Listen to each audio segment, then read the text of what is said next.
Seigneur éternel, Dieu tout-puissant. Merci pour ton amour et tes bienfaits. Merci pour ta présence durant cette première étape de ces cultes, Père éternel. Maintenant, nous voulons t'entendre parler. Nous voulons t'écouter, Père éternel. Il est écrit, Père de bonté, dans ta parole, que dans leur détresse, ils crièrent à toi, éternel, et tu envoies ta parole. Lorsque ta parole est venue, ta parole a guéri. Laisse que ce matin, Père éternel, qu'au travers de ta parole, qu'un malade soit guéri au nom de Jésus. Amen. Laisse qu'au travers de ta parole, qu'un captif soit libéré au nom de Jésus.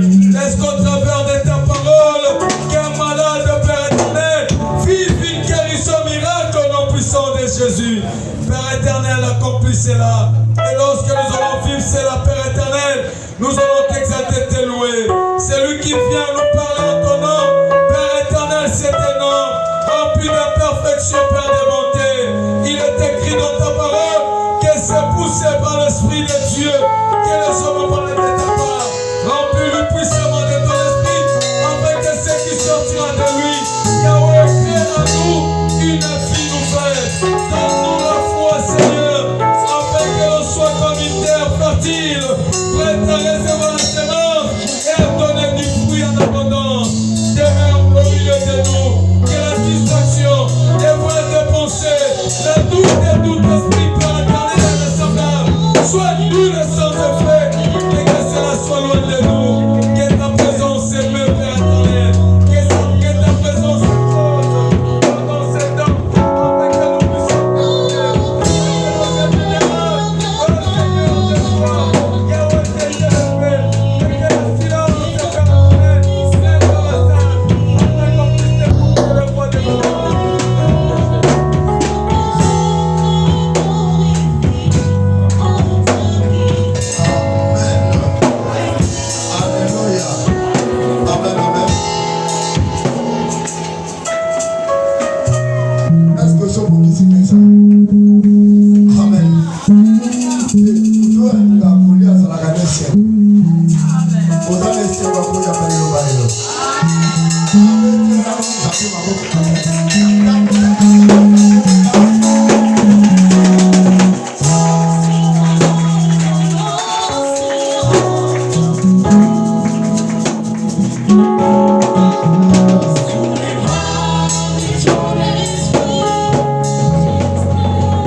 Je ne sais pas, on a beaucoup Koloba, mais la Ligue premièrement avant que tout le temps dans Maloba Nzambe, dans le bureau Komoko Nzamba ebi na ko espérer ngala lorsque la outi kovanda, oyebi pour meilleur joueur Abe Tamala, et c'est ngeli pas dans la bon joueur na quatre équipes.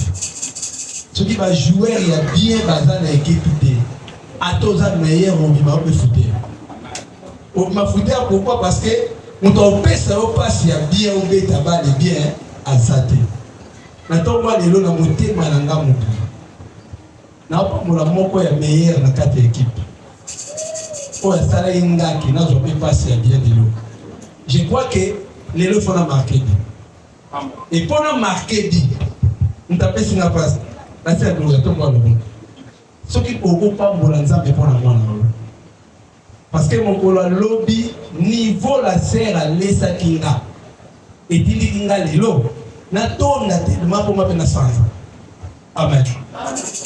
Na lingi nous pour la botte tout tombola beaucoup nous pour la église à tout tombola beaucoup au bon de la haut déclarer maloba likolo la bande ko ya jeunesse en plus pour déclarer que likolo ya ndeko gloria ko bi sans embêter à ça la jeunesse de Bisson Goluba qui est plus loin. Na maloba nzambe va toujours pour dire tout le monde est là pour mon description. On n'a pas connu jeunesse Seigneur Dieu. moi. Tika ete kolo jeunesse et église oh Seigneur Dieu et dans la jeunesse moko excellent. Na balolenge nyonso kolo bakotala kosalela yo Seigneur. Bazala ko distinguer kolo na bomo. Na balolenge nyonso bakotala kosalela yo kolo. Loko kolo dans la kotali sama. Yahweh particulièrement la béni Seigneur Dieu merci à toi. Tika ete loko kolo na mouya nzambe et dans la ko utiliser puissamment. A tout moment kotala kosalela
Exode 4, du premier verset à 4e verset.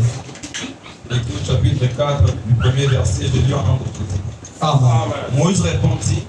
Moïse ayanoli et dit, et alobi, voici, tala, ils ne me croiront point. bakondi melanga ite, Et ils n'écouteront point ma voix. pe bakoyoka mongongo na ngate. Mais ils diront, l'Éternel n'était point apparu. L'Éternel lui dit, qu'y a-t-il dans ta main? Il répondit, une verge. L'Éternel dit, jette-la par terre. Il la jeta par terre et devint un serpent. Moïse fouillait devant lui. L'Éternel dit à Moïse, pardon, lorsqu'Abouake commis nyoka, Moïse a sali atene akimi. Amen. Simbete nyomala mokoso soleyango. Tokobi. L'Éternel dit à Moïse, Nzamba dit Moïse, étends ta main et saisis-les par les pieds. Il étendit la main et les saisit, et le serpent redevint une verge dans sa main.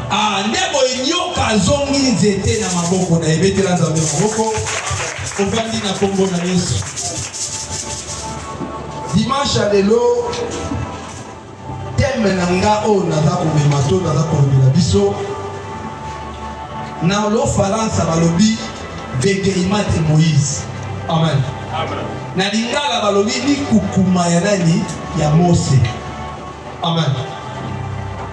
Et na tombo lelo na lingio comprendre ni ezali kukuma ya nani ya Moïse. Na lingio comprendre pourquoi Moïse esengeli azala na likukuma. Pourquoi? Motangi azoli biso kaka na même chapitre aujourd'hui 9e verset au combien place na okata yo yoka malamu. Exode chapitre 4 le verset 9. Ah, s'il ne croit pas même à ces deux signes, pardon, zonga na 8. S'il ne croit pas, soki bakondima te, dit l'Éternel, et n'écoute pas la voix du premier signe, ils croiront à la voix du dernier signe. S'ils ne croient pas même à ces deux signes, et n'écoute pas ta voix, tu prendras de l'eau du fleuve, tu la répandras sur la terre, et l'eau que tu auras prise du fleuve deviendra du sang sur la terre.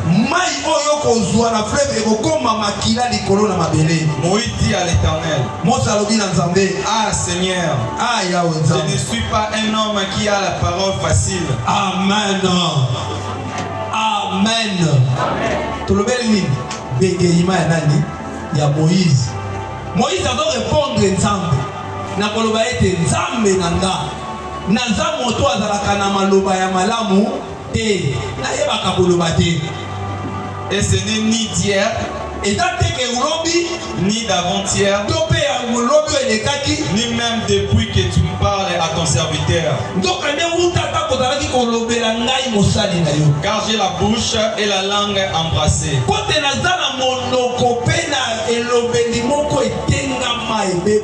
L'Éternel lui dit, qui a fait la bouche de l'homme? Amen. Et qui rend muet ou sourd, voyant ou aveugle.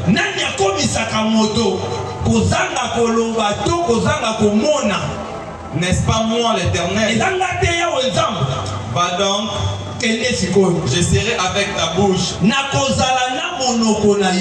Et je t'enseignerai ce que tu auras à dire.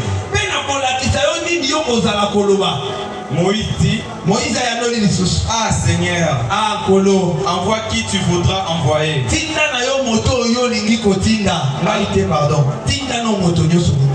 Alors la colère de l'Éternel s'enflamma contre Moïse. Et il dit, n'y a-t-il pas ton frère Aaron, le Lévite? Je sais qu'il parle facilement. Le voici lui-même qui vient au devant de toi. Et quand il te verra, il se réjouira dans son cœur. Tu lui parleras et tu mettras les paroles dans sa bouche. Et moi, je serai avec ta bouche et avec sa bouche. Et je vous enseignerai ce que vous aurez à faire. Il parlait. Amen.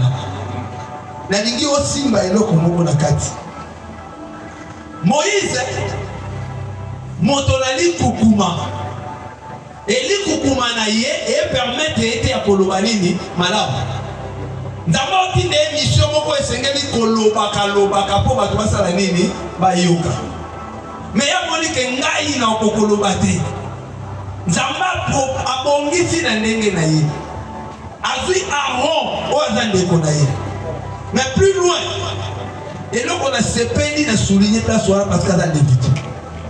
Amen. Adam oleu.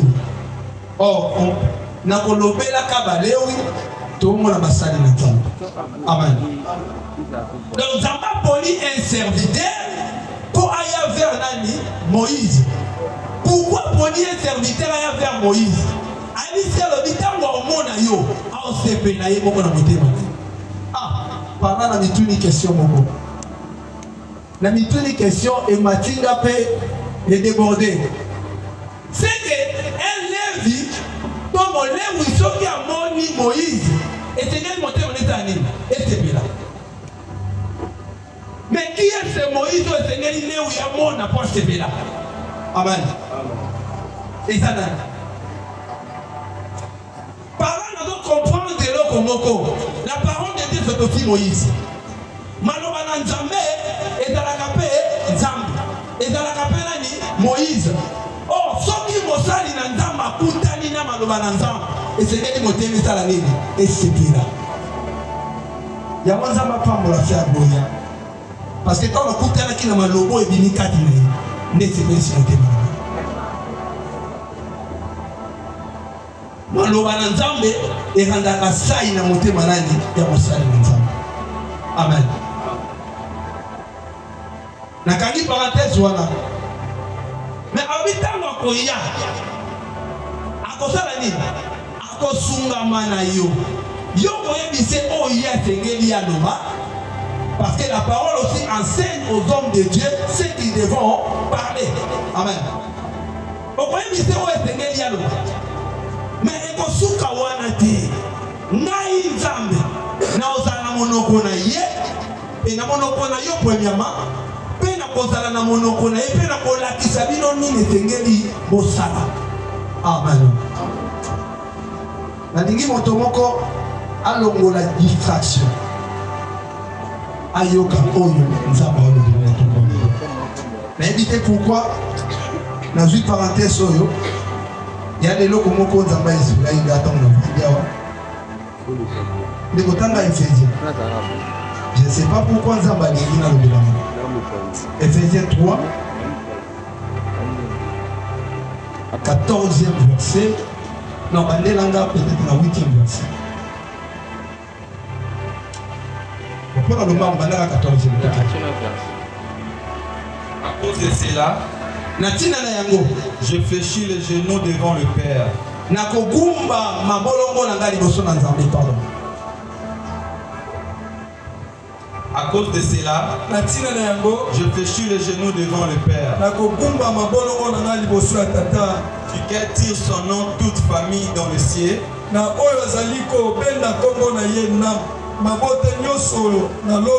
et sur la terre, afin qu'il vous donne, selon sa richesse, de la gloire d'être puissamment fortifié par son esprit dans l'homme intérieur, en sorte que Christ habite dans vos cœurs par la foi, afin qu'étant enraciné et fondé dans l'amour, vous puissiez comprendre avec toute le sang qu'elle est la largeur, la longueur, la profondeur et la hauteur, et connaître l'amour de Christ qui surpasse toute connaissance, en sorte que vous soyez remplis jusqu'à toute la plénitude de Dieu. Or, à celui qui peut faire par la puissance qui agit en nous infiniment au-delà de tout ce que nous demandons ou pensons. Amen. Amen. Amen. Pardon. Et dans la place où on est qui déjà dans le bas. Zonga pardon. Banda la 17e. Bando kita. Et dans les lots en sorte que Christ habite dans vos cœurs par la foi. Natina ete nzambe abika na mitema na bino na nzela ya kondima. Afin qu'étant enraciné et fondé dans l'amour. Ah, po ete misisa na yo evandisa na nini na bolingo. Vous puissiez comprendre avec tout le sang quelle est la largeur. Boko kakososo la bino nyonso lokola ba centre. O ezali nini? Largeur, la longueur, la profondeur et la hauteur. Et connaître l'amour de Christ. Amour nanzambe pardon sukawana. Nazui langue ya boussole. Boussole ezalaka boye. Hein? Et na ndenge boussole ezalaka. Et tant nazota tozo yemba awa nga nazo consulter Bible nzamba tali singa boussole. Et na kati ya boussole amemi nga na hauteur. Na hauteur tant na lukina eba hauteur pourquoi? Nzamba bisika lobi vous tous dans l'église parce que la naki tellement na sai nzamba pambola ma sœur. Naki tellement na sai nzamba bisika lobi bino nyonso l'église bokoloba ka lolenge moko te. Parce que nga nzambe na yebi ndenge nini nazo kosala nazo pesa bino ba lolenge ya koloba. Alors il y aura des uns qui parlera à l'auteur. Amen. Il y aura les autres qui parlera aux profondeurs. Mais avant de dire que vous les êtes, les autres parlera aux profondeurs. Mais les autres parlera aux longueurs. Et les autres à largeur. Mais au centre de tout, c'est moi. C'est moi, votre pasteur. Amen. Au centre de tout, c'est moi votre pasteur. Quand on a dit au centre de tout, c'est moi votre pasteur. Pour me dire que moi je parlerai comme vous tous, mais à un langage bon.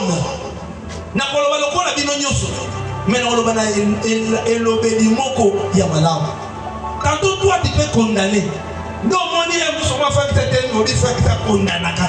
Non, c'est par rapport à la longueur de la il doit condamner, parler comme ça. Pour ça, je vais bon. Ce qui fait que c'est un frère, Abraham a topé comme les autres qui vont Gabriel, à l'ennemi, à le tellement, on doit comprendre, on doit ni Zoloba, mais c'est comme ça que Nzamba l'Indiam. D'abord, la ligne du solo Komoko, à toute forme, nous sommes à la côté de ma pour la côté à Malbanazam et Osika. Nous avons bénéficié quelque chose quand il a parce qu'on est bien des Nzamba au même moment. Pour les gars, non. Peut-être qu'on a notre pasteur, parce qu'il y a un langage facile. Parce que peut-être il y a un rond. Oh Seigneur a facilité bisonini langage. Mais nous là, on dit que vous avez un rond peut-être. Amen. Pour Aaron, Seigneur a ça la moussala naïe. Moïse n'est pas moussala nini, moussala naïe. Et étant que Moïse doit bégayer, mais il est dans le langage beaucoup facile et pas Aaron. Pour Aaron, lorsqu'on compte à enseigner, va comprendre facilement. Mais évitez pourquoi nous avons une étape. Mais il y a une étape pour nous qu'on a les gars qui sont chrétiens. Mais ce qui est bon, na kata maloba nzambe, na ligi président au pesanga litoi. Na maloba nzambe totangia, na ebi sibiso alobi Moïse, alobi que na langage facilité. Na langage facilité, vaut mieux dire dans moto, mais nzamba dit les moléo. Moléo est raki ndekonaï Aaron. Elle dit Aaron à cause de la facilité pour ça l'année. Il y a pour expliquer na carte na bateau pour ça l'année, pas pour yoka. Mais après si Moïse va dire les mots, après si lorsqu'on kokende, il fera ceci au salaboy, au salaboy. Et puis les mots là ne signifient que azama nzambe ton nzamba ça. Amen. Parce que il y a dans le baquet qu'on dit mangaï té. On dit maintenant que nzamba quitter l'anga. Mais yo kay loko moko. Les côtés de la mission. Aujourd'hui, mon candidat à 1 Pierre,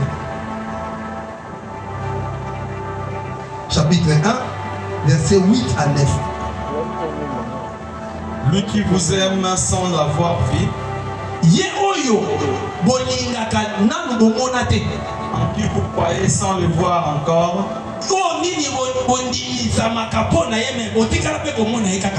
vous réjouissons d'une joie ineffable et glorieuse. Parce que vous obtiendrez le salut de vos âmes pour prix de votre foi. Amen. Amen. Langage on est le béni. Bien.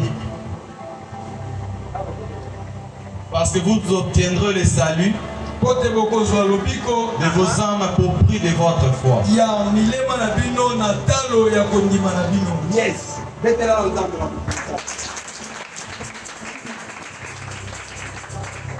Moi, mon cœur n'a pas le bani. Des fois, on dit qu'on traite le col en zamba à l'église parce que on dit qu'à la condiment ensemble. Amen. Now, on va la moto pour passer. Oui, il faut comprendre bien Nzambe et c'est que l'on comprendre bien Malou Nzambe. Quand vous avez que vous avez Nzambe, la Bible doit préciser, elle dit Nzambe au monde a été. Au été. Mais l'homme dit même la biso au dit qui s'amène condiment. Amen. Mais si vous avez condiment, même la biso au biko. Et yo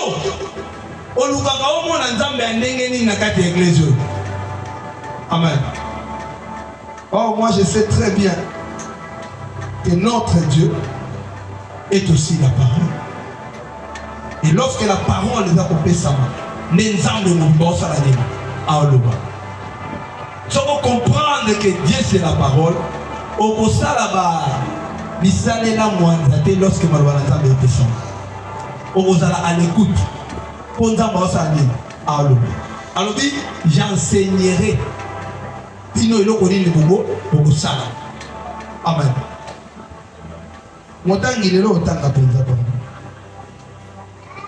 Exode 6, 4 okei na 6e verset. J'ai aussi établi mon alliance avec eux pour leur donner le pays des Canaan, le pays de leur pèlerinage, dans lesquels ils ont séjourné. Verset 6. C'est pourquoi dit aux enfants d'Israël, je suis l'Éternel. Je vous affranchirai des travaux dont vous chargent les Égyptiens.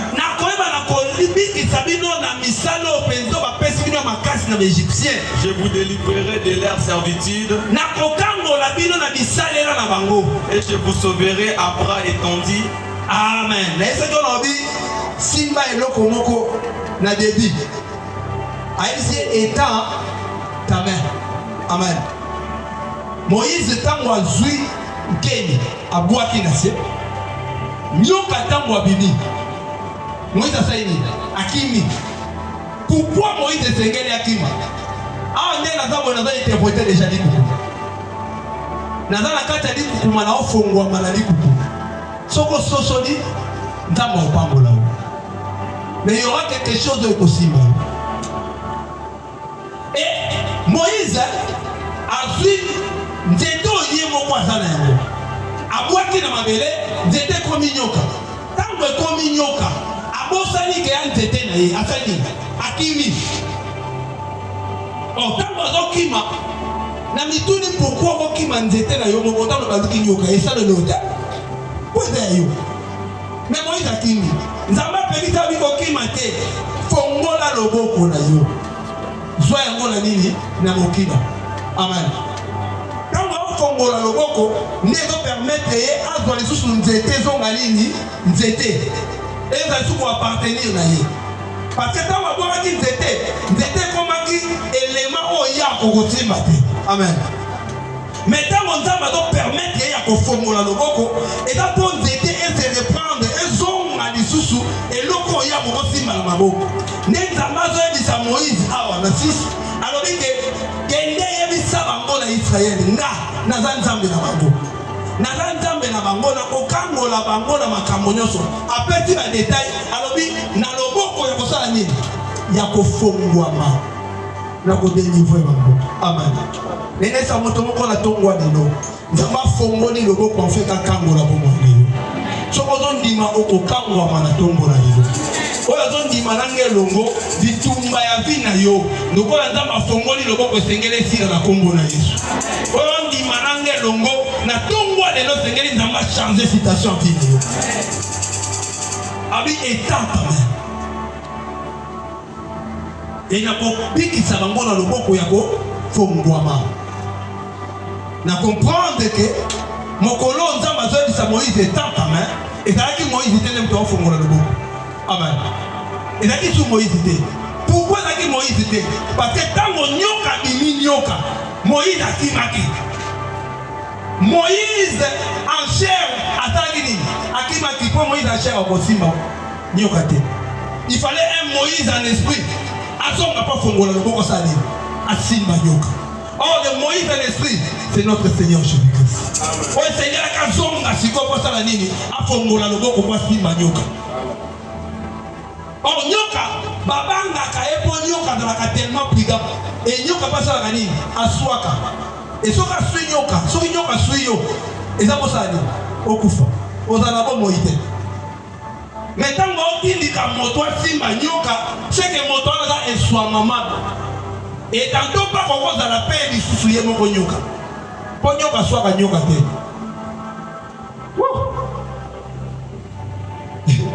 Yango moni et sengeli nzamba fongolo mato. Nzamba pambola yo ndeko na gloire.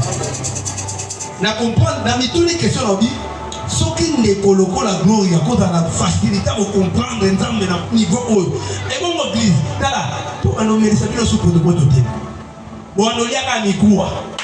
Wanoliaka mikuwa po namoni soki ngala okendaka na bapotopoto pekisa bukaka ndenge bukela kawana zonga kaka ekisa ndimité po papa olekana kama olekana ako enseigner oyo kima seka za nzambe te seka maloba na Nzambe te. Éternel va enseigner biso la totalité na yango. Éternel oyo ka Nzambe na mobimba na ye pour comprendre que Nzamba ça Nzamba. Kala. Et à la langage mon na loba et ça m'a bêté. Mais na loba non spirituellement. Le porte sur la porte de votre français est grandement ouverte. Moto a copiment accueilli c'est quand il Nzambe. Ah ouais, Nzambe va au côté parce que porte des années il y a qu'au fond quoi. Si quelqu'un Nzambe benga les sous ba oye pour yo kamalo ba Nzambe la kombo na Yesu. Et tout ça Nzambe té oko sipoté oyoté parce que maloba o eza maloba ya sete eza maloba ya likolo. Amen. Nous comprendre que Moïse a dit mais il a dit sur Moïse c'était le Moutaïki. C'était le Dieu lui-même. Amen. Et quand on a dit n'a fongola le boko. Mais le coup là c'est pas dit que non, bah au croire yoté. Et c'est dire que l'homme Moïse a le bois. Amen. Parce qu'il va dire au croire yoté. Moïse en est quoi était pourtant bien le dit que bah on dit mangaï té. Nzambe tamato insister qu'au significa Nzambe et d'ailleurs déjà comprendre que Moïse est incapable. Et le quoi Moïse est incapable et c'est qu'il n'a pas qu'on agir. Et d'ailleurs Nzambe mobima côté déverser ce qu'on a na Moïse. Et dans mon occasion bima Moïse a qui mis en personne. Et Nzambe a remplacé dans d'autres Moïse. Non Moïse c'est aussi l'image de notre Seigneur Jésus-Christ. Mais à l'ombre. Amen. Pour elilingi et ça la mouvement ya moto mais ça la moto té. Amen. Na côté les morts sur le bobo elilingi na nga oboma été pour nga mona na kufi té. Il faut que mané na pour elilingi ça ni ekufa. Et Moïse le voit que elilingi moi kufa exacté. Amen. Amen. Yeah, comment je l'ai Exode 3. Premier verset à 4e verset.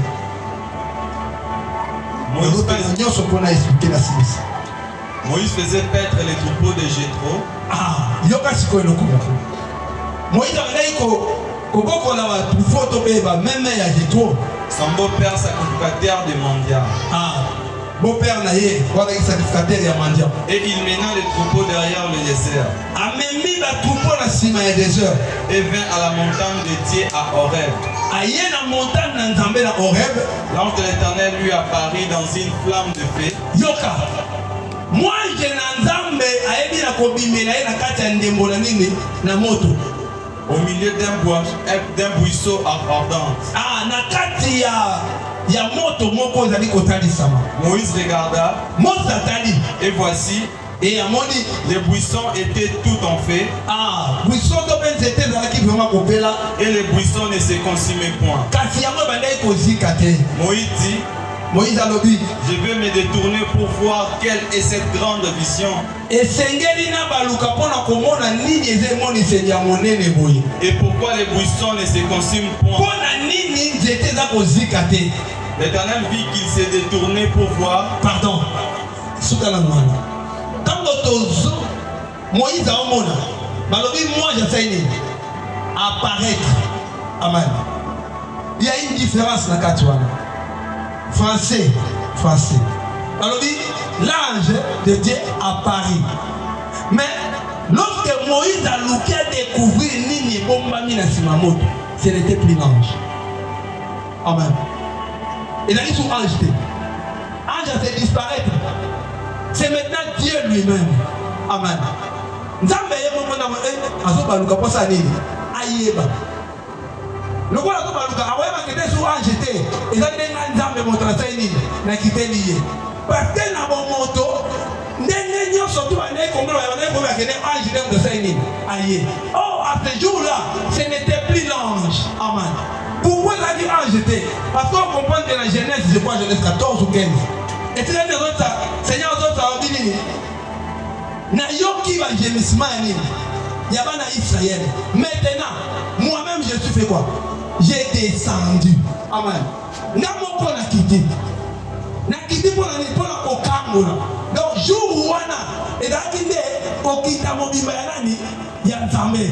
Mais le kola nano nous va comprendre Moïse a compris l'idée à comprendre le corps d'un ange mais l'autre Moïse a nous comprendre madame la société que est ange comment c'est L'Éternel vit qu'il s'est détourné pour vous. Et Dieu l'appela du milieu du buisson. Et dit, Moïse, Moïse. Et il répondit, mais voici. Dieu dit, n'approche pas d'ici, ôte tes souliers de tes pieds, car les lieux sur lesquels tu te tiens et une terre sainte. Oui, Matthieu, on a préparé après journée à Pentecôte. Amen. Pourquoi? Parce que j'avais compris que après la Pentecôte, c'est le temps du feu. Amen. Pourquoi c'est le temps du feu? Parce que c'est dit œuvre ya Pentecôte dans la kokoba na kati na bomo inani na bato. Tango moto ya ma Saint-Esprit kati na ye elongoli esprit nyonso tu ya bolemu, elongoli esprit ya soni, elongoli esprit ya goigoi, abandi siko mosala oza masaini apesi. Yango moni le quoi est qui terre sainte. Et c'est là qui nzamba apparaître na kati ya moto. Amen. Et c'est là qui va apparaître dans la carte à moto. Pourquoi va apparaître dans la carte à moto? Pour combien de temps si quoi c'est là ça dit? Abanda pour vrai. Amen. Là ça on tombe dans la tombe de l'eau. Les Saint-Esprit que tu as reçu le dimanche passé doivent continuer à se manifester dans la vie de l'eau pour la pomme au nom de la combo de Jésus. Et c'est que les combats pour ça. Pourquoi c'est que les combats pour ça? Parce que c'est le temps maintenant que Dieu est sur la saline abana pour agir. Si quelqu'un d'amba agir na kata bomo ya bana na kombo na Yesu. D'amba agir na kata bomo ya mobali na yo na kombo na Yesu. Agir na kata bomo ya mwasi na yo, agir na misala na yo. Bato ba mona distinction parce que vous recevoir déjà modi mo sang tout cas. Amen. Kobaye. Et il ajouta, je suis le Dieu de ton père, le Dieu d'Abraham, le Dieu d'Isaac et le Dieu de Jacob. Moïse se cacha le visage.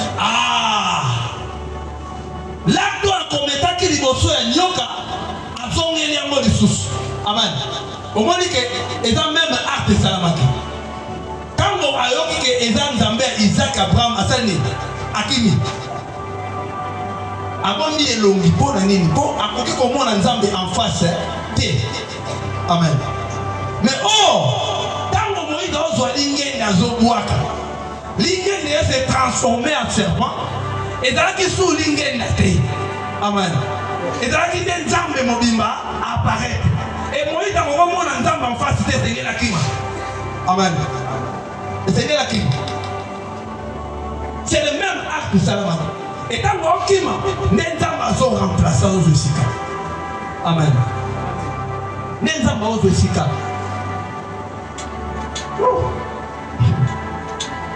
Aïe, aïe, aïe, aïe, aïe, aïe. Ok. Faut qu'il ait sauté. Même Bible est définie en on a Éphésiens. Donc, mon temps, on a un langage, il y a bisogno, surtout il y a un qui tombe, c'est notre papa. C'est notre pasteur. Nous avons un effort, il y a au comprendre. Nous avons un effort, il y a au quota, na pensée. Na pensée à la Bible, parce que, à tout pour interpréter les Likukuma. Amen. Et ça, dans le langage, je vais vous dire, vous voyez, pour vous dire que vous les obéissez. Et c'est bien ça. Et tu dis comme bébé. Et ben, on a bougé, et ben, on a ils ont bougé, non pas pour aider ça, mon qui et ça pour permettre que ma patate de toi, ça va ma cambola va aider. Et n'y a fait que moi, ça est écoué. Amen. Il y a un bon déjà. Et c'est gagné ça dans ma bombe. Et quand il y a agitation, il y a un moment où il y a Et ça va être pour le kobeta to ekosa nini et beta te. Amen. Amen. Oza ko tatoni ya koluka koyeba ekobeta to ekobeta te. Mais moi je t'annonce aujourd'hui et comme moment pour ça nini et beta. Pour ezoningisa pamba te. Et ningisa po ozala béni. Et moto moko na tongo lelo nzamba fongolele ba porte kangama na kombo na Yesu. Parce que comme moment ya interprétation ya nini ya likukuma. Mais lorsque tu as interprété les kukuma, et c'est ce que tu as dit, c'est ce que tu as dit. Lorsque tu as dit que tu as dit, non, moi, je vais la loi au témoignage. Si on ne parle pas ici, les peuples n'auront point d'avis. Amen.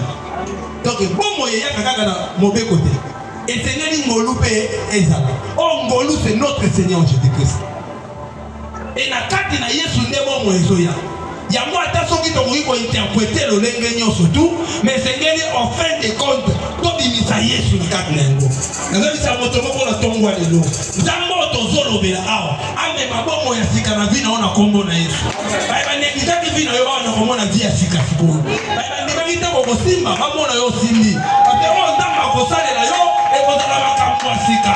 Les frères vont comme oui sabato, mais ils ont des évangélies, ils ont nani, nanzamé. Moïse Akimi pourquoi? Parce que Moïse a mon nzambe. Et c'est bien Akima. Oh, pour démontrer à l'ensemble en face, et c'est bien à la nzambe katne. Ya.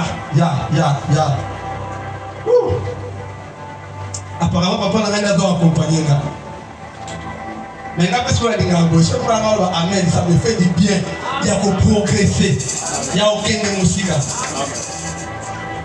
Vous voyez, dans le langage, je codé, mais je crois que c'est serviteur. Dans la semaine, je m'attendais à ça.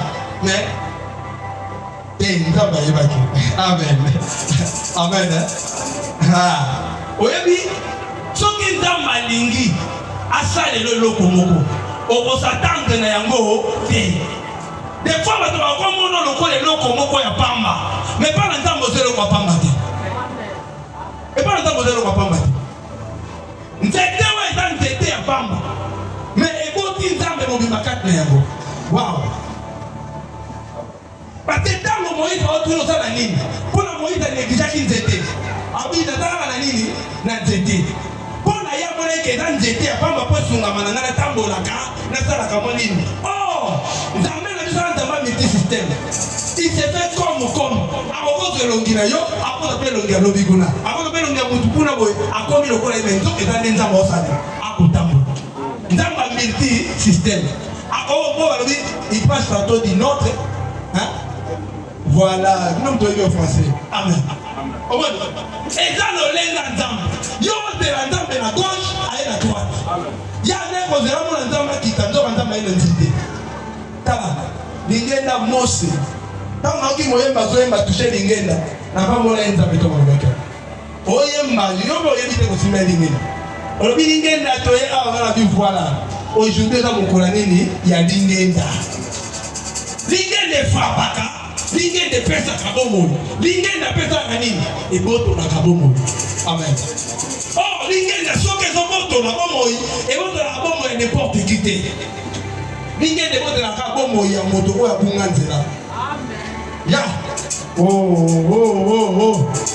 ebotolaka bomoi ya moto abunga nzela mpona nini lingenda esengeli ebotola bomoi ya moto abunga nzela mpo soki ebotoli yango moto wana akoti kati na ye moto wana akomi mpe lingenda akufa lisusu te amen akufa lisusu te dala explike eloko moko moïse aye liboso ya pharaon ntango aye liboso ya pharaon abi nzambe moto atindinga pharaon abi jamais ya abi te lokola abi jamais zala lakisi okenga na nani na nzambe azwi nzete lokola yeba ideke nzete nange ekomaka nyoka azwi nzete asaini abwaki yango brum pharaon azalaki déjà perdu azalaki moto asi abungisama oyo ayebi nzambe te azalaki ingrat donc lokola incrédule oyo nzambe alingaka baincrédule te amen nzambe alingaka baincrédule te etango oyo abwaki nzete mpo pharaon amonake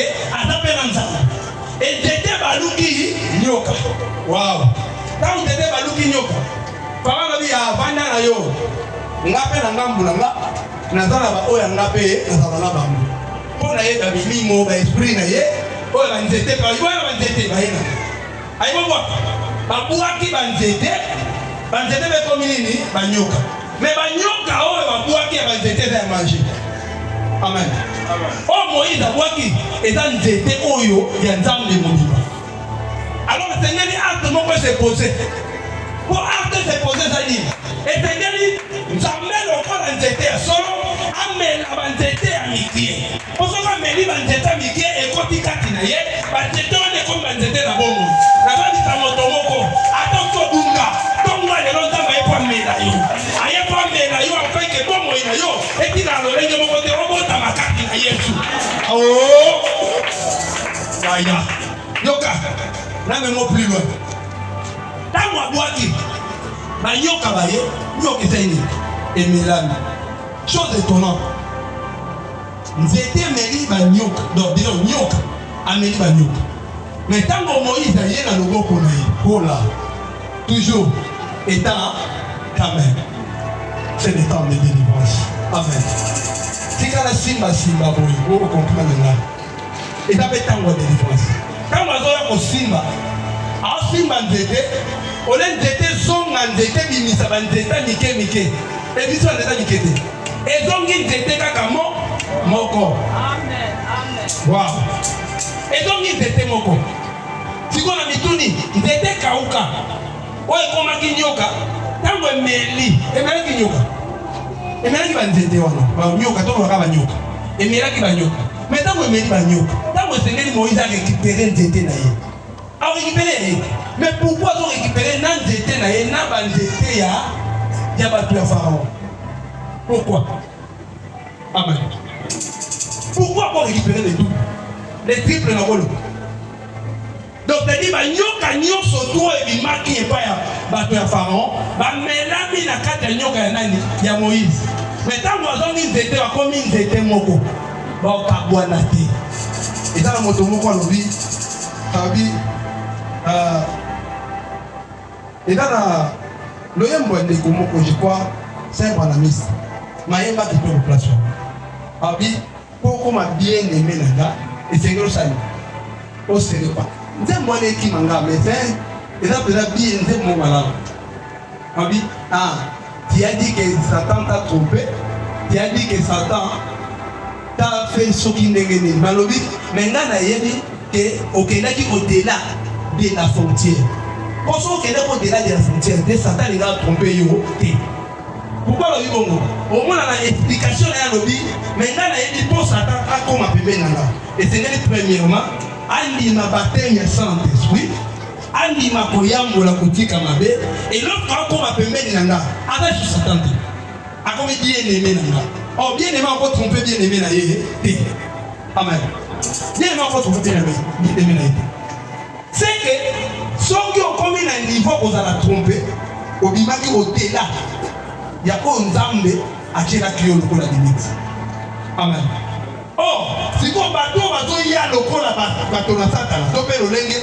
Donc, à expliquer le lengue à Ndetewana. Ndetewana est mis le col à Nganga qui s'appelle.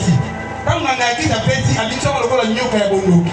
Oh, Nyoka ya Bondoki, quand vous avez écoutez une ensemble. L'acte Moïse avait posé. Et ça là. Amen. Il y a un Simba et un malade. Moïse, quand maman dit Nyoka, c'est Akini. Maintenant, Akini.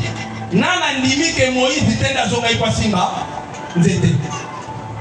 Tango Moïse a dit que dans Nzambe, a bon mielo.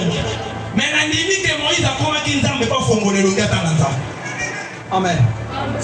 C'est que ba nzete wana lorsque kutanina nyoka ya Moïse etikala bisu ba nzete ya mabete. Amen. Amen. Etikala bisu ba nyoka ya mabete. Et Seigneur qui va nyoka wana va changer identité. Oh lorsque nyoka va changer identité, avant retourner d'ici kautaki té. Voilà. Avant retourner d'ici kautaki. Donc c'est-à-dire nyoka yé on dété meli. Et comme il m'a dit nyoka té. Et comme mes sous n'étaient quand on dit n'étaient et zonga et pas battre ma bête, bah ça il a ma bête. Mais l'autre qui donc met là, il faut dire qu'à la carte, il faut dire à la carte. Pour dire n'a été commis la carte. Waouh. Dis les autres bas. Tel que le serpent de rein a été, c'est le même écoute, fils de l'homme sera élevé. Amen. Waouh. Tu vois, et dans le langage, moi, merci papa. Vous avez dit, pourquoi un serpent de rein c'est la télé? Amen.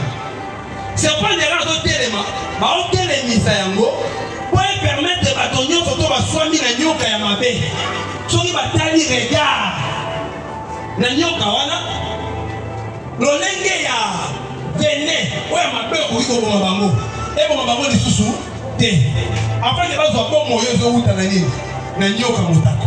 Amen. Oh, tango, bah tombola serpent de rein. Non, moi, il y a une vie.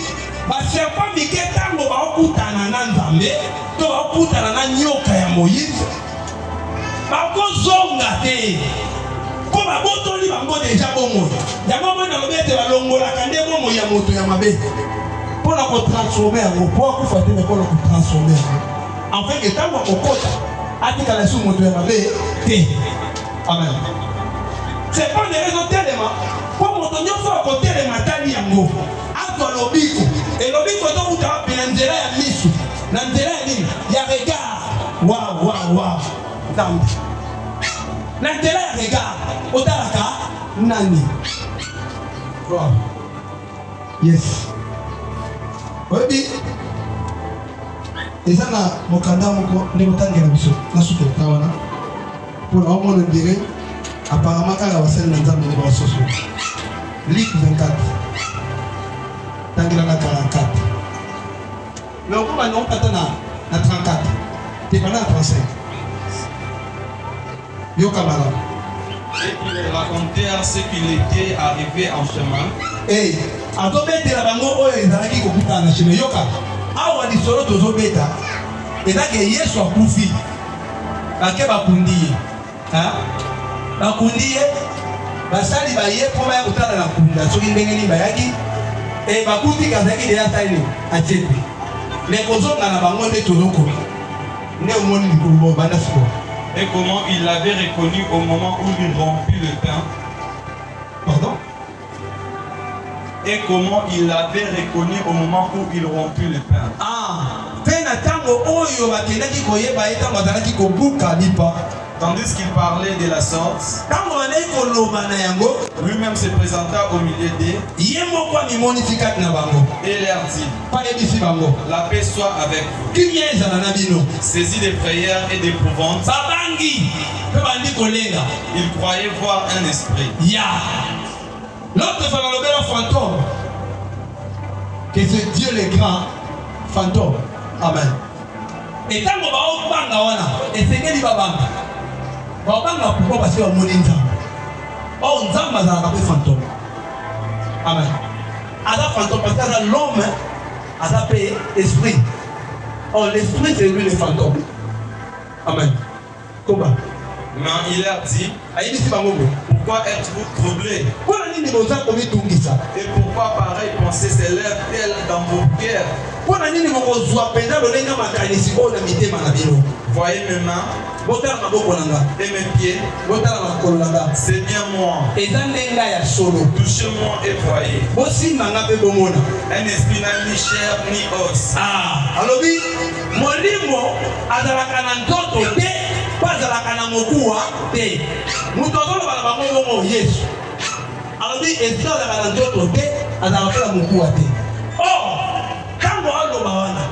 Il est l'homme, il est aussi l'esprit. Mais à apparaître le homme cher. Comme vous voyez qu'il cher. Et en disant cela, il leur montra ses mains et ses pieds. Comme Dans leur joie, ils ne croyaient point encore et qu'ils étaient dans l'étonnement. Il leur dit, avez-vous ici quelque chose à manger? Ils lui présentèrent du poisson rôti et un rayon de miel. Il en prit et il les mangea devant eux. Puis il leur dit, c'est là ce que je vous disais lorsque j'étais encore avec vous. Voilà. Amen.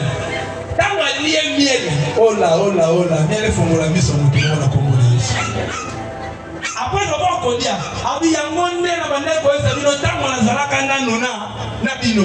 Oh, mais mo ba tango na zalaka na bino basala bana. Abi tango na zalaka nanu na bino. Par là na on comprendre nos comment.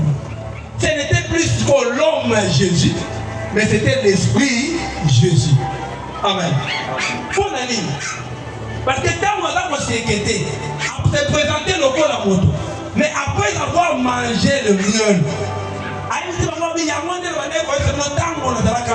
donc, na même temps, à conjuguer verbe être, na verbe passé. Amen. Pourquoi? C'est que na kati ya kozala na bangona et dans qui ne verbe na moment na zala ko la verbe être. Tango leki et comme verbe passé. On a comme ko lo bana et dans ce qu'on soit le baki na bango évangélité. Ya. Donc on va venir au temple là, il y a tout à présenter ma porte à la ligne et dans qui Jésus en chair. Mais quand on y a miel, les gens Jésus en chair. Et comme Jésus en esprit, on va les commis à passer, il y a qui doit y être à présent. Abi ya mwana ndio kwa sababu no. Tangu wale kozela na sima, tangu dakina nuna bino. Alikoba. Il fallait que s'accomplisse tout ce qui est écrit de moi dans la loi de Moïse. Vétéran nous a même donc on dit, mais c'est une autre fois. Si on a dit ça clair, la belle a dit comme ce soit dit, au moins dit, lorsque une bonne parole est prononcée, quand on zamba le bas, va dire la distrait. Amen. Quand on zamba le bas, va dire la distrait. Va dire la fitilité. Quand vous fitilité, vous y allez au moins en mot surtout qui est. Oh, nzamba saleki. Moi si manzambe ezate. Yango moni, okoko pambola momu na nzambe. Mo pambola na momu esengela kete. Ngala ozwa, lokola moto. Mais l'esprit o esengela kete ni osengela. Na ozo msama. Ko nzamba sala makambo ya nini? Ba força ka nzambe te. Yo Seigneur dans l'oreille. On a l'oreille d'écoute, tu peux oreille d'attente. On a moment nini on a zoleka, ngonga nini on a kosala ni totali sama. Posoko yoki mala on va kenda meye. Nati kayete na kangaye. Yango moni Jacob. Wow. Ma sœur est dans ma pambola. Tango lali. A comprendre que te. Oh yo soki na tiki yakende. Na otika ka Jacob. Na koma Israël te. Comment Israël était? C'est le temps maintenant qu'on change comme on a. Pour le coup à Jacob, tant qu'on ne demeurait pas là-bas, et tu n'as pas Kosaka, et puis pas Kosaka. Non, mon iba, même le salaire n'est, et tu n'as pas changé. Oui, tu l'as fait. Non, il va bongoli. Non, il va bongoli. Parce qu'il n'a pas comment Israël était. Alors, la nation, combo d'ailleurs. Mais quand on comprend que Nzambe yé, abi moto chanja ka kombo yé, na otika de kanake, akangiye. Tango akangiye. Nzamba beti ma sœur, Nzamba pambolo. Nzamba beti na ange. Pourquoi beti na ange? Ma sœur nous dit c'est parce qu'elle a attaqué ceinture. Parce que ange c'est comme de balata la nini, ceinture. Oh ceinture ouais la vérité té. Il y a le kuta. Et c'est que Nzamba buka yango. Tala yaka sandiko. Oh, raté biloko. Aïe. Namo la regretté aux gens comme on a dit bonso. Mais aux autres raté biloko. Bano, ma bomba, ma tété. Yama ma tomo qui s'y n'a fait. N'a me fera le. Amen. Ça si t'as qu'à dire ça pour écouter le maman. Parce que nous sommes dans les cités de sauter. Donc, il ne faut pas enseigner la place de la vie sauter enseigner. Donc, on va dire, donc on va dire, papa, il y a clôturé. Il y a un gros. Nous, on est là. On est là bien, c'est la parole de Dieu. Amen. Amen. Quand le Seigneur a bête, a dit pour la nuit, quoi bouca l'okuta, afin qu'à changer combo naïe. Va changer combo naïe comme c'est Israël et après il y a stabilité. Et stabilité, il y a lorsque nous avons changé combo naïe. Si quelqu'un tombe le long, nous avons changé combo naïe, nous avons fait stabilité. Parce que tant que nous avons changé combo naïe, nous avons stable. Exactement. On va nous avoir tantôt plutôt pour dans la carte à côté de là. Dans ma personne stabilité de ton doigt. Après ça, il va dans la stabilité. Il y a un temps là. Dans les prophètes et dans les psaumes. Alors il a ouvert l'esprit afin qu'il comprenne les Écritures. Et il leur dit, ainsi il est écrit que le Christ souffrira et qu'il ressusciterait des morts le troisième jour. Amen. Par là, il a fait comprendre que c'est maintenant moi, le Christ qui est ressuscité. Amen. Et pour nous conclure, madame, serpent de Moïse et dans la qui nyoka, c'est vrai. Mais nyoka wana et dans la qui nyoka, parce que quand vous avez malobi na kosala na ko enseigner na ko tambola na zongi na Genèse ko ka kino abi maintenant je descends et ko kita nzambe et c'est que là qui va prendre l'isika ko kita nzambe et c'est que là qui va sa position moko et na position ndameta mazali ko kende ayaki lokola nyoka et tango nyoka talisami nyoka zoya po azwa banyoka nyonso tu oyo ebungisamaki. Amen. Banyoka nyonso to ekangamaki na captivité ya molili. Banyoka nyonso to ebungisamaki. Parce que banzeto esimamaki na banganga ya kisi ya Pharaon. Bazalaki mpe banyoka. O banyoka mpe ezalaka bato. Bato bakangami na kati ya bowumbu ya diable. Bato baliesami bondoki. Avo akobima kati na yango te. Moto badominaka ye spirituellement na kati ya molili. Moyen bandenge ni ya kosan sortir eza te. E bato wana nde nzamba yaki pota nini aluka bango. Enfin ka bikisa bango. Parce que alobi na ko bikisa bango na loboko nanga oyo fongwama. Pourquoi loboko fongwama? Parce que tant mon kolo ayaka achaka nde loboko. Quand à toi maintenant vous voyez soko koya to koya te. Donc on a obligé de placer devant vous deux chemins. À vous de quoi? De choisir. Amen. Pour ce cas il a dit que yo moko pour les gars qui sont non il est mal moko. Il a déjà permis d'aller. À vous maintenant de choisir. Mais pour moi, je préfère que de la chemin oh. Amen. Donc aïe côté yo obongo la motema oya na nzela ni donc moi lelo na présenter nyoka qui est notre Seigneur Jésus-Christ. Amen. Na présenter nyoka ya Moïse pour eza kolo Yesu Kristo. Amen. Et Yesu aye na tongo lelo pona ngai na yo to kangisa mi na lolenga mabe ngai na to mesana mabe ngai na to mesana ko loka to mesana ko finga to mesana ko loki mais nzamba ye lelo pona ngai na yo. Enfin que biso toyeba na koye pa ina. Et alors vous tous qui êtes fatigués venez dans moi. Je ferai quoi? Je vous déchargerai. Amen. Donc aïe si vous prenez ngana yo moto to si to bunga. To ebiso nzambe te. Afin que toye pa ina. Afin ka ya mabiso. Et quand moi ya mabiso, to ko meloko moko. To ko meloko moko. Donc moni balobi croyez au Seigneur Jésus-Christ, il sera sauvé toi et ta famille. Kaka bongo te. Balobi si tu crois, tu seras quoi? Sauvé. Donc ngai na yo, to ba to to bungi samaki. Et to moi le soko zondima, o bikisa. Il est là pour la sauver biso. Et pour la montoire dans la sauver, et c'est lui montoire se repentir. Amen. Pour la sauver, c'est lui se repentir. Nama pambolo manama. Aba kisami nikolika. Et Seigneur se repentir.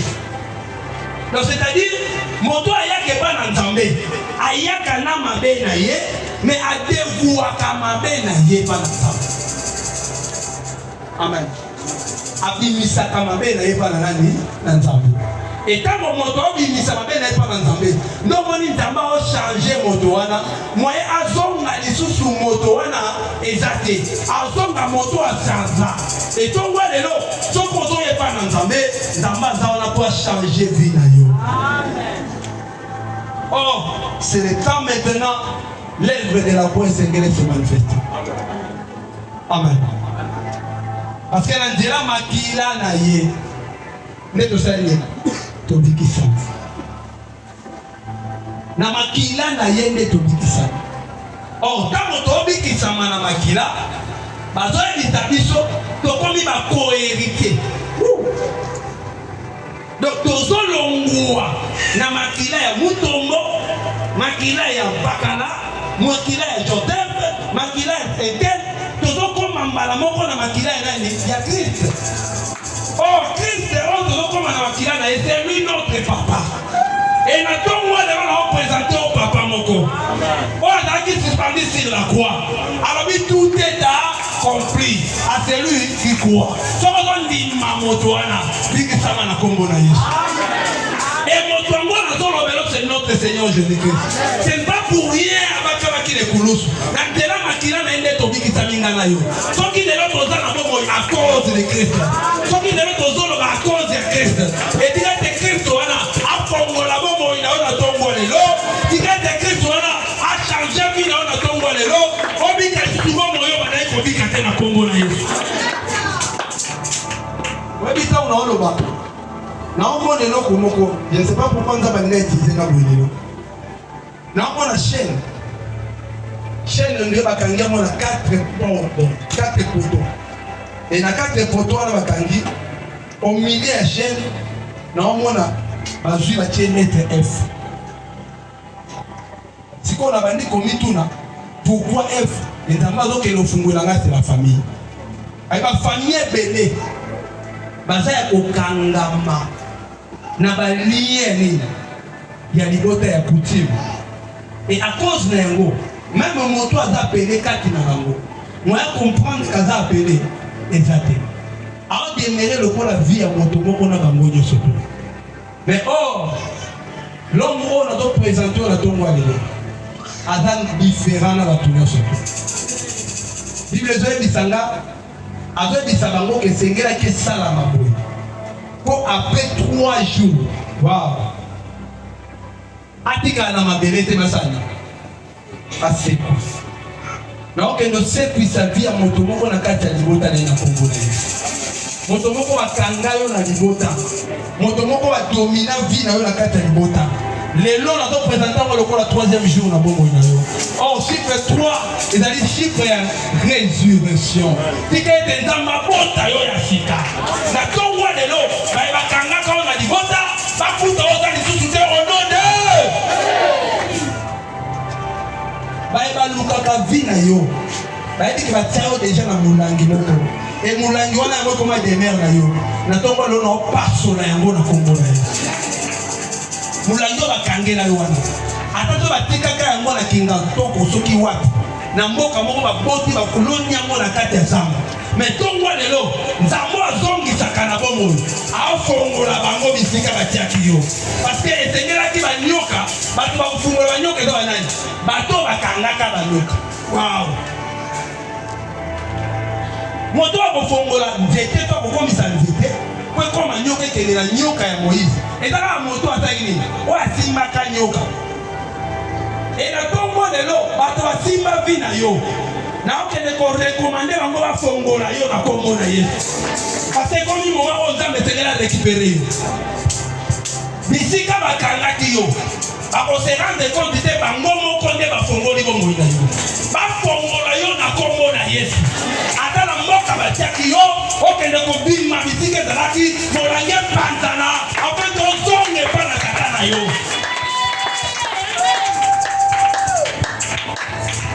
On va intouchable. On va esengeli te basima. On ta simba ki yo mingam. Dans le langage moko. Non pas mon moto moko a passé la profondeur en tout.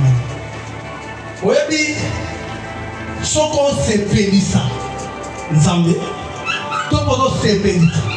La lève. Ah, et c'est une la lève. Et c'est là quand Dieu peut le. Quand on a le Bible, et à chaque fois, dans se retrouver l'eau, je pense à quelqu'un. Mais Nzambo ya yebika. Nzambo ya yebika tata biso. Nzambo asala kananzela église o. Si réellement moto moko reconnaître na lokola mongu na Nzambo. Si que Nzambo c'est le pratique na o ya zo ka kusaidia. Pour Nzamba kokisa o milaka na yeza ni kwa bongo na ye. Na ndio moto moko atongwa lelo atokangama. Ataba kanga vina yo. Si tu crois que tu seras sauvé. Et mon colorango est allé de l'eau. L'obité. Aujourd'hui, nous voulons t'écouter. Aujourd'hui, vraiment aujourd'hui, la trace d'un navire dans la mer. Aujourd'hui, les lois lingi to mona yo. Naita moto moko.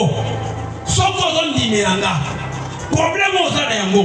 Et comme il moment ici na Congo. Soko don dimanga. Ndenge na to ebisa yo. Bikamo etungisaka vina yo. Lelo tengele ici na Congo na Yesu. Et moto do kwanga bisike za liboso. Nzamba comme la sa kubenga. Et yo pe moto o moni ke nanu na bongo la motema te. Na alo bongo pourquoi? Parce que là bana nzamba so bongo la motema te. Tozaka bana nzambe na Congo mais to bongo la mitema te. To yebi pe nzambe te. Alors et comme une journée où tengeli nzambe amona te. Et comme une journée où tengeli nyoka kutana na nani na nyoka. Mais nyoka n'importe quel nyoka te mais nyoka ya nani ya Moïse. Oh nyoka ya Moïse c'est notre Seigneur Jésus. Pourquoi ni go mona na nzambe lo yakali boso nzamba mona yo. Et comme une journée où nzamba mona. Problème au sana yango. Tala ya momoni ozomi tu no bi ete nzamba zalaka to zalaka te. Kotela nga RD. Kotela nga RD. Nzamba zalaka to zalaka te. Bino Seigneur ko inobe la bino benza bien. Pour comprendre. Comment fait-il qu'on s'en nzambe? Moi ba teke nzambe yewana. Non moni ba yeko. Ana nzambe mais ba conjuguer nzambe en passé. Dans mon âme, on passé, dans présent, donc, ça la confusion. On fait la confusion en dans le Nini. Il est là. À l'époque Angola. Mais tant qu'on va à l'époque Angola, il y a tantôt occupé. Il y a tantôt distrait. Tantôt distrait. Maintenant, comment on saisit? Jacob a saisi pour comprendre que Nzambe. Yo si on se dit wa. Or le troisième jour, à koki ko demere na kata kunda te. Lelo yo ko tika la bisika kanga yo te na Congo na Yesu. O tika la bisika kanga yo te. Na éviter pourquoi. Maintenant benga yo. Yo oza na problème. Yo oza likambo etungisa yo. Bekali bosoto. Yo ko likambo etungisa yo. Mais quand on est dans le monde, na lingi o comprendre que odi boso ya nyoka. Oyo di boso nani? Ya kono Yesu. Et quand on est boso kono Yesu, c'est que Seigneur il pensait na yo. Bon moto na yo mo bimesa ni. E ko takati na ye. Amen. Yo mi konti se ba nzamba. Bon nzamba binisa yo moto mosusu. Donc c'est-à-dire ndengo zo telemandelo et dans la yo di susute. Tala, quand on a zolo bawa, d'abord, il me semble que on a évité. Oui, lorsque on va aller au banda kobondi, au moment où on va aller au kobondi, ma pensée est yaka na kata mabondi. C'est ça déjà. D'abord préciser là, mingi doza ao. Soko tellement banda kobondi la pona dikambu la omwe tubisaka yo. Tango banda kaka wandi mbala moko taba négativité na yango. To miche di point. Pour mon papa, on a été mis pour tout le monde. Attends, la bonne ligne. Pour un homme, il faut premièrement effacer. Pour un homme, On dit que na yé bisika o nzambe sengela sala. Et quand on a effacé yango, nzambe na bon nzambe na yé. Lokola dans le troisième jour, a ko ressuscité bon moïna na kombo na Yesu. Alors le bas, c'est le Saint-Esprit qui parle. Tantôt tu penses que frère Serge, n'a pas ma camoté de mérite. Mais nous avons le la moto on t'a utilisé. Logo la pensée na yo. Logo la égoïsme na yo. Ya au moins on dirait nzamba ko kalisusu te. Pourtant on limité nzambe, au moins on dirait nzamba comme incapable. Mais notre Dieu n'est pas incapable. Il est capable. Il est capable. Nzambe la biso est capable. Donc les lots, nzamba lingi na kende na yo na ndenge mosusu wow. Oh non loba. Na mo le loko moko. Na mo on dirait machette. Batu batelemi bato luka ba mo le loko ni ezo likana. Mais mon père ezo le kati mitu. Et toki na zo luka tout na nzambe pourquoi? Nzamba ozo reconfirmer ngai. Que na kati ya ba famille monaki ba bloqué na kati ya banini. Baninga moto bimisa motu te. Moto nyonso to ko bimisa motu, ba luka ba ko Israël, baza na bango nyonso tout lolenge moko. Mais parmi bato wana, les misusu mo ba telemi boso. Mais nga zo bondela nzamba papa na biso faso. Ba nyonso to bakanga mitu ebima.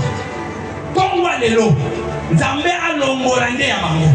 Afin que mitu na biso etika na bisika na yango. Pour le temps de retombola, quand on mona réellement autozoluka. Yamba ozoluka na tongwa lelo na kombo na Yesu. Oyo ozoli mo simba simba yango na kombo na Yesu. Au nom puissant de Jésus. La préférée là tika papa na biso de Dieu. Nzambe papa.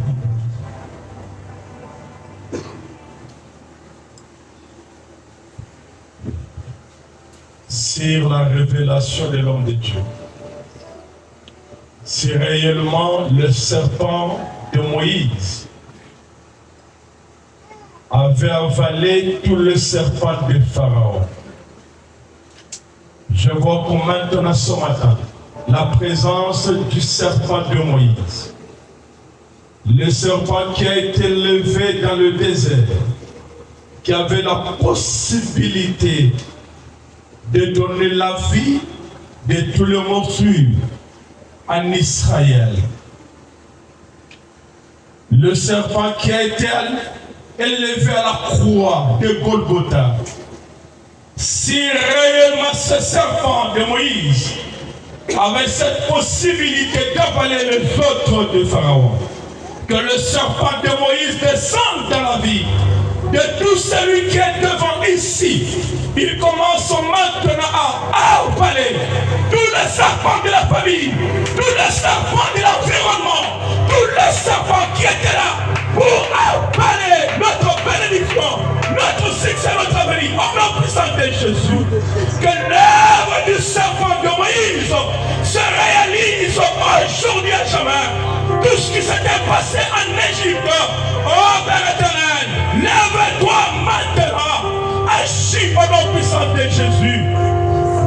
Je déclare ce matin, ce peuple a une bénédiction, mais il ne saura pas le vivre, parce qu'il y a quelque chose qui l'empêche, comme il avait empêché à Jacob de vivre sa bénédiction dans la maison de Laban. Mais lorsque tu as rencontré Jacob, Père, tu as effacé et tu as recréé Jacob. Il est devenu une nouvelle création et il a maintenant vécu la véritable bénédiction.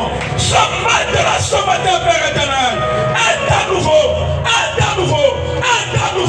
doit se créer maintenant, Père éternel. Le temps où tout ce qui s'est passé, Père éternel, tout ce qui créait la déception, tout ce qui créait la malédiction, doit passer maintenant. Que le nouveau temps commence maintenant. Que le nouveau temps commence maintenant. Pharaon a eu peur de Moïse. Pharaon a craint Moïse. Lorsqu'un seul serpent avait la possibilité d'avaler plusieurs. Ce matin, Père éternel, oh, que les serpents commencent à avaler le chômage, que les serpents commencent à avaler la stérilité, que les serpents commencent à avaler tout ce qui est de toi, dans leur corps, dans leur corps, dans leur corps, dans leur vie, que les serpents de Moïse, se lèvent, au nom puissant de Jésus. Oh, le véritable Dieu.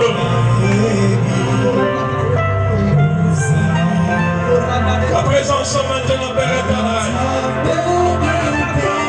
La présence de Moïse et de Pharaon, c'était la présence de l'Éternel lui-même. Le serment de Moïse, c'était Dieu lui-même. C'était Jésus lui-même. Jésus, lève-toi maintenant. Jésus descend maintenant. Jésus descend maintenant. Essuie les larmes ce matin. Essuie les larmes ce matin. C'est aujourd'hui.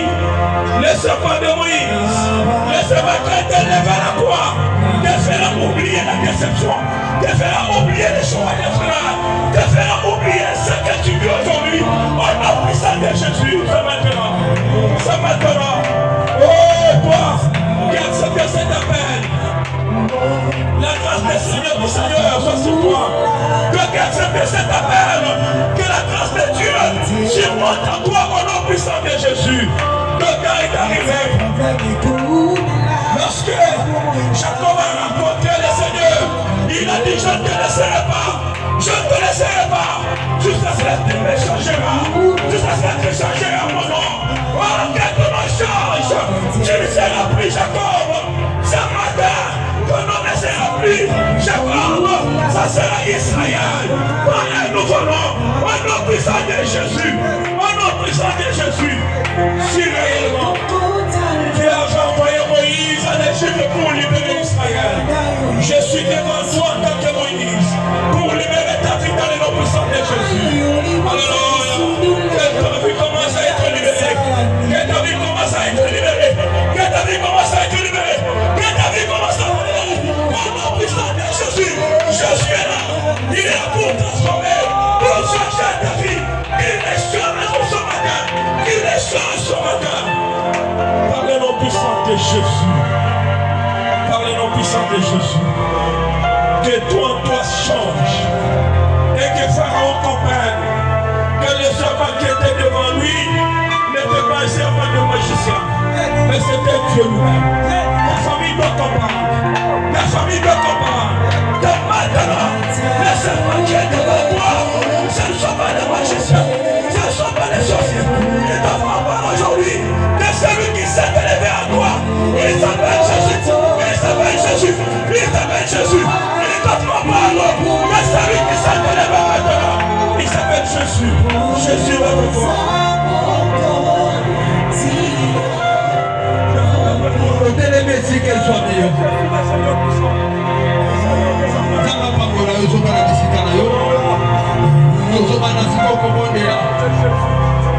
C'est si qu'elle soit meilleure.